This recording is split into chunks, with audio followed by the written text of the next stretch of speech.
तो नमस्ते प्रणाम, हम सत्य और आप देख रहे हैं सत्य कुशवाहा। दोस्तों आज हम इस मुद्दे पे बात करने वाले हैं क्योंकि खेसारी भैया ने कल इंस्टा पे अपने लाइव आए हुए थे और लाइव आकर खेसारी लाल यादव ने कुछ ऐसे मेरे भाई बात बोले हैं। कोई लाइव में आकर कुछ ऐसे उठपटांग चीज़ें बोली है कि जो कि सीधे डायरेक्टली यहाँ पर पता चल सकता है, यानी कि कन्फर्म मेरे भाई नहीं है लेकिन सीधे पता चल सकता है कि पावर स्टार पवन सिंह को टारगेट किया जा रहा है, यानी कि पवन फिर से भोजपुरी इंडस्ट्री में अपने विवाद का पैदा होने वाला है। तो क्या है सच्चाई, खेसारी लाल यादव ने आकर लाइव में ऐसा क्या बोले, क्या कारण था, आपका भाई इस वीडियो में क्लियर करने वाला है। बस आपसे रिक्वेस्ट है मेरे भाई कि वीडियो की स्किप मत कीजिएगा और चैनल पर नया है तो सब्सक्राइब कर सकते हो। तो चलिए दोस्त बिना देरी को वीडियो करते हैं स्टार्ट। मेरे भाई खेसारी लाल यादव का लाइव आने का मकसद यहाँ पे ही आता है क्योंकि खेसारी लाल यादव के गाने का इवेंट रखा गया था पटना में, यानी कि खेसारी लाल यादव का ये वाला गाना आया हुआ था कलम चबा गई। इस गाने का इवेंट रखा गया था पटना में और पटना में जब इवेंट रखा गया था तो वहाँ पर दो आदमी आ जाता है, यानी कि जो खेसारी लाल यादव को टीम को देखना भी नहीं चाहता, पसंद नहीं करता है, वो लोग खेसारी लाल यादव की टीम में आ जाते हैं और वहाँ पर रील्स बनाते हैं और इवेंट एंजॉय करते हैं।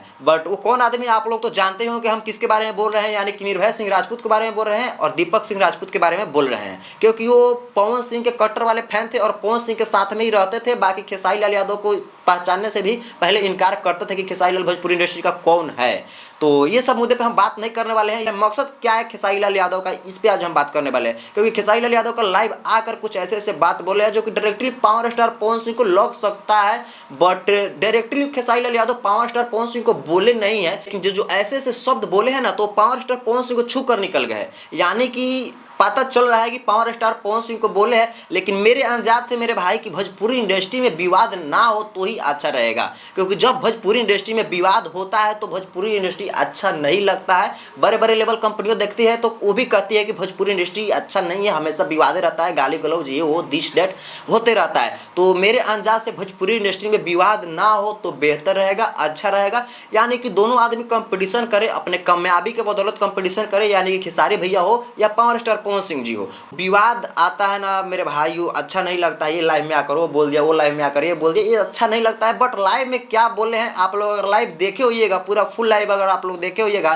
तो आप लोग कमेंट करके बताइए कि खेसारी लाल यादव क्यों बोले हैं और खेसारी लाल यादव ऐसा किसको बोले हैं। अगर आप लोग वीडियो देखे होंगे तो कमेंट कर सकते हो और नहीं देखो हो तो कोई बात नहीं। बट ये खेसारी लाल यादव जो लाइव आए हुए थे तो ये सीधा मकसद पता चल सकता है कि ये विवाद का जड़ हो सकता है। बट आगे इतना ही पर अगर रुक जाए तो बेहतर रहेगा और आगे बढ़ जाए तो ये दिक्कत हो सकता है। भोजपुरी इंडस्ट्री में ये सब चीज़ें अच्छी नहीं है, विवाद का जड़ होता है, ये अच्छी नहीं है। बट यहाँ पर इतना ही हुआ है, इतना ही पर अगर रुक जाए तो मेरा भाई अच्छा रहेगा, क्योंकि भोजपुरी इंडस्ट्री विवाद होने से बर्बाद हो जाता है। क्या है सच्चाई, आप लोग वीडियो देखे होंगे तो वीडियो पे एक प्यारा सा कमेंट कर सकते हो। तो दोस्तों मिलते हैं नेक्स्ट वीडियो के साथ। अब तुम लोग गलती से अगर नए हो तो सब्सक्राइब करो, वो जो लाल वाला बटन है उस पर अपने जीजा जी फेंक के मारो या फूफा जी, मुझे नहीं पता, बस क्लिक हो जाना चाहिए।